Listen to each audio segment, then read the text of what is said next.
வணக்கம் நண்பர்களே. மத்திய உளவு பிரிவு மத்திய அரசிற்கு ஒரு அவசர நோட் அனுப்பியிருப்பதாக தகவல் பரவுகிறது. நடிகர் விஜய் நாளை இந்த பெருந்துயரம் சம்பவமாக நடக்கிற விசாரணைக்கு ஆஜராகிறார். எல்லோருக்கும் தெரிந்தது. நாளை ஆஜராகும் பொழுது வேறு ஏதேனும் ஹிட்டன் கொஸ்டின்ஸ், அதாவது மறைமுகமாக அவரை நிர்பந்திக்கும்படியாக நாம் ஏதாவது அவரை விசாரணை நடத்தினால் உடனுக்குடன் அவருடைய ரியாக்ஷன் வேறு மாதிரி இருக்கும். அதை இந்த மத்திய உளவு பிரிவு விஜயினுடைய நெருக்கமான வட்டாரங்களிலிருந்து தெரிந்து கொண்டது. சமீபத்தில் விஜயை சந்தித்த சில நபர்கள், சில தூதுவர்கள், சில கட்சியின் தூதுவர்களை குறித்து ஒரு உளவு பிரிவினுடைய ஒரு அறிக்கை இப்போ அவசரமாக இன்றைக்கி போயிருக்கு மத்திய அரசுக்கு. அப்போது யாரெல்லாம் பார்த்தாங்க, என்னெல்லாம் நடக்குதுங்கிற பார்க்கும்போது நாளைக்கு பெரிய நிர்பந்தம் எதுவும் கொடுத்து விட வாய்ப்பு இல்லை.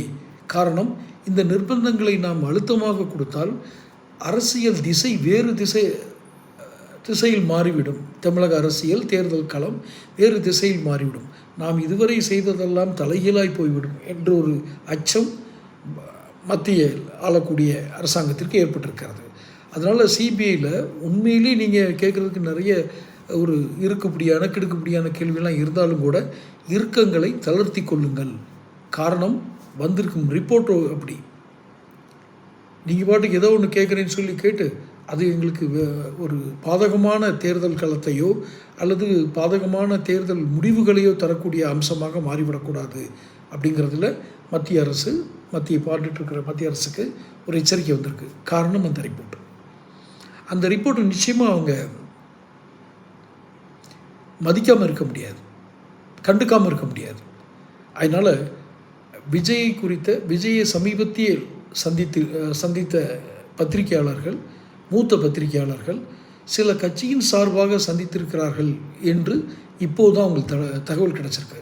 இது வரைக்கும் பத்திரிகை சந்திப்புன்னு நினச்சிருக்காங்க, இல்லை, இப்போ தான் தெரிஞ்சிருக்கு. அரசியல் ரீதியான முக்கிய முடிவுகளை எடுப்பதற்கு விஜய் இந்த பத்திரிகையாளரை சந்தித்திருக்கிறார் அப்படின்னு. இப்போ போயிட்டு சிபிஐயில் ஏதாவது நெருக்கடி கொடுத்தோம்னா அது வேறு மாதிரி மாறக்கூடிய வாய்ப்புகள் அதிகம். யாரை சந்தித்தார், என்னென்ன முடிவுகள் எடுப்பதற்கு தயாராக இருக்கிறார் என்பதெல்லாம் இன்றைக்கு இன்னொரு வீடியோ கூட போட்டிருக்கேன். டெல்லியில் அவரை சந்திக்கிறதுக்கு முக்கிய ஆளை அனுப்புகிறாங்க அப்படின்னு. அவரை ஒரு ஆள் அனுப்பி பேசி வேறு சில மாற்றுத்திட்டங்களை கொடுத்து களத்தை வேறு மாதிரி மாற்றுறதுக்கு முடிவு பண்ணியிருக்காங்க. தொடர்ந்து பேசுவோம். சேனல் சப்ஸ்கிரைப் பண்ணிக்கோங்க.